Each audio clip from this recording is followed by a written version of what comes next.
Malinaw ba ang paningin mo? Ako si Risa Singson Kaupeng.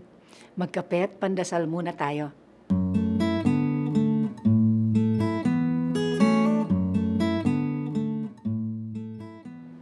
Nang tanggalan ng katarata sa mata ang aking kamag-anak, ang laki ng pagbuti ng kanyang paningin. Sobrang linaw ng mata na yon na hindi na niya kailangan suotin ang kanyang salamin. Pati daw yung kulay ng mga nakikita niya ay naging buhay na buhay. Parang bagong LED TV. Alam niyo ba na meron din tayong mga spiritual na katarata na nakakaapekto sa ating pagtingin sa Diyos? Our image of God is dictated by our upbringing, our life experiences, and our understanding of God.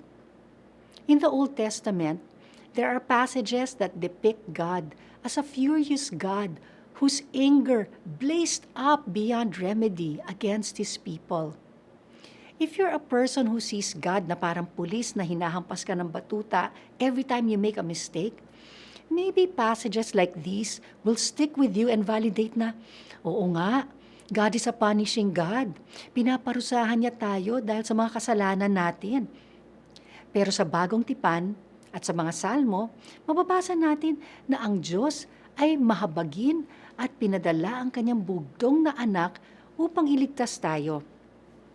Parang kumukontra sa mga passages sa Old Testament tungkol sa Diyos na pinaparusahan tayo tuwing nagkakasala tayo at lumalayo sa Kanya. Why is it like that?